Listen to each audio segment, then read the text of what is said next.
Good morning, you all. Happy Friday. I had a live yesterday on ICE, and I was talking to people how you can easily dismantle a white supremacist like Nick Fuentes, Richard Spencer, or even Jared Taylor or David Duke, which are two far more intellectual individuals than Nick Fuentes and Richard Spencer. And I remember a long time ago when Jason Black did his video. I forgot what it was. I forgot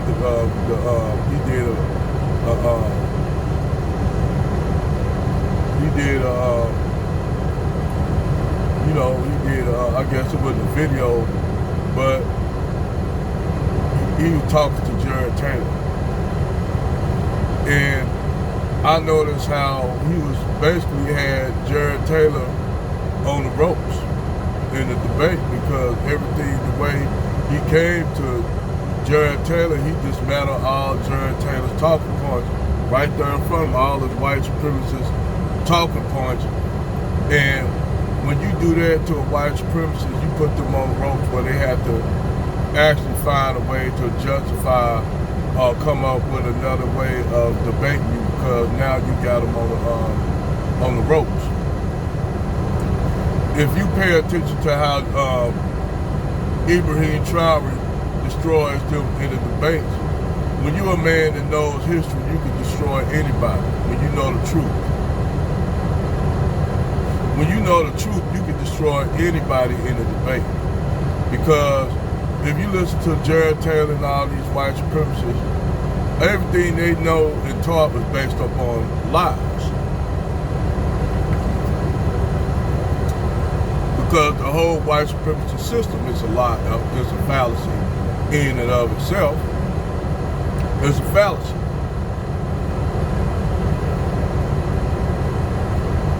It's a way of making white males feel good about themselves because they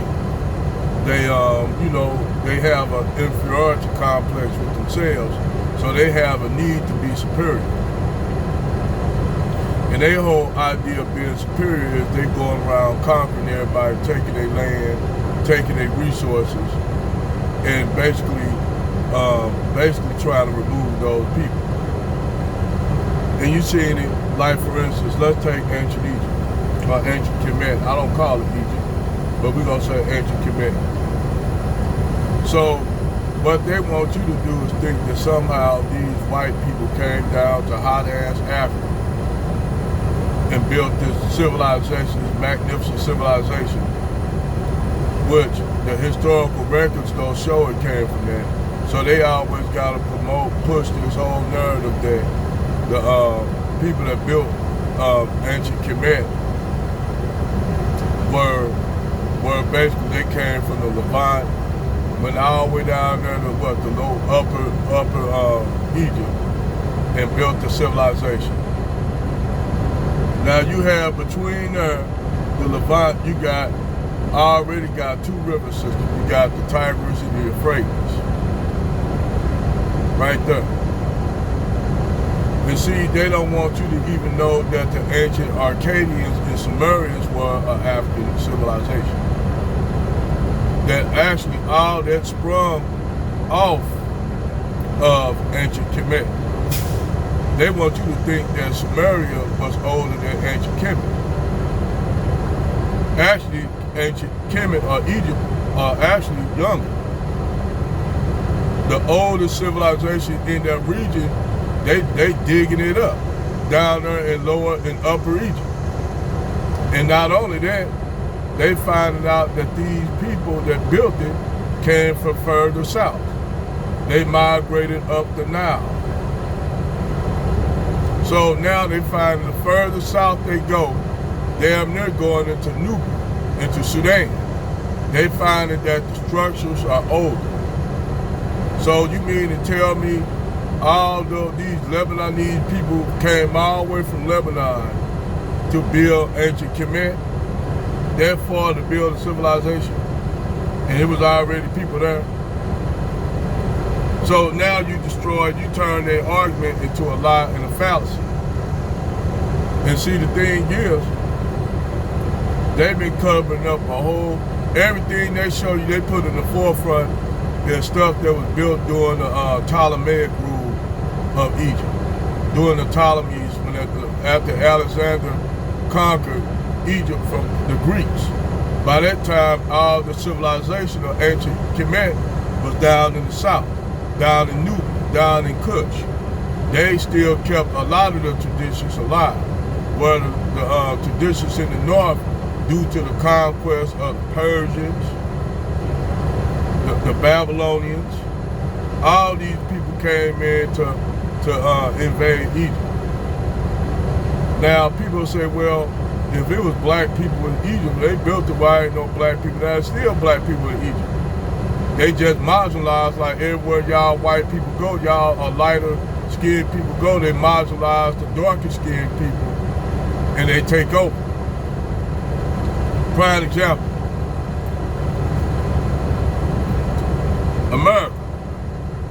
At one time you had indigenous Native American tribes as far as the eye can see, from the East Coast all the way to the Great Plains, all the way up north, all the way down south, into in South America, the islands, indigenous people. Soon the Europeans came, those people died out from all the European diseases and shit like that. Smallpox, influenza, all the sexual transmitted diseases that these Europeans came in was giving them to, like herpes and shit, giving them to the indigenous women. They pretty much decimated. Then on top of that, they was all out decimating all the indigenous population. To now, you just got a handful of population of indigenous Native Americans living on certain reservations. But if you go to New York, you ain't gonna see nothing but white people and other immigrants that brung in. But they'll make it so, that you can say that same thing that happened in Egypt. Ancient Kemet. People being displaced by other people. And they want you to think that somehow, that these people, that the ancient Egyptians built them civilizations. See, what white people do, they'll remove a group of people and then see their civilization and claim it as their own. It's like the great empire of Benin. It was way more advanced. The city of Benin was way more advanced than anything they had in Europe. But to cover it up, they had to destroy the city. They destroyed the walls, the wall of Benin that was bigger than the wall of China. They actually dismantled that wall.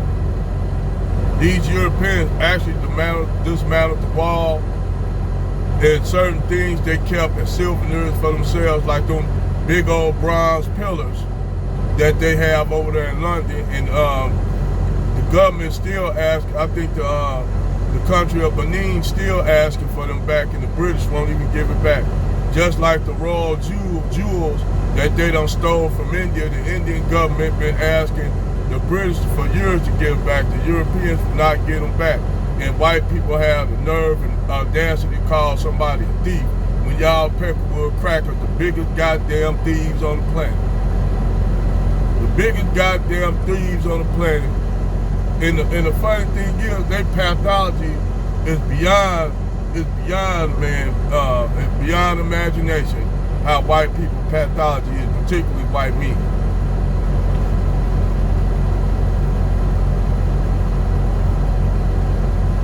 Y'all went global,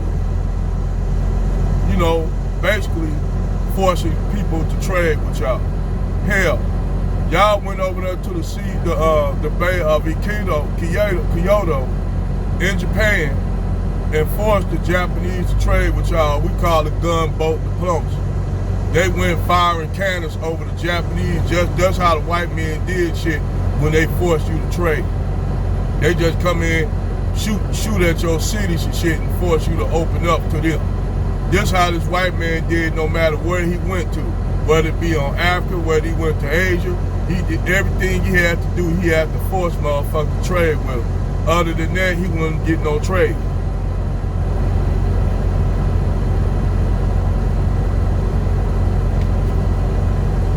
And the only way they got out of Europe. The only way Europeans were trapped in Europe was due to the Ottoman Empire and the Moorish Empire in the West. The Moorish Empire kept them at bay up there in the West, and the Ottoman Empire kept them at bay in the East. They took Constantinople, and actually quiet as kept. Before the Ottoman Empire, the Greeks tried to control them, because we all remember white people didn't see Greeks as they didn't see Southern Europeans as white at one time.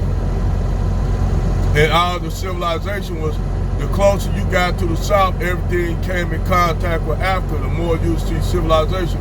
Why do you think Rome and Greece got their start from? They got their start from the Phoenicians, the Egyptians, and all the eastern and southern cultures in the south. It wasn't no northern European, no Germanic people influencing them. All these lies these white people come up.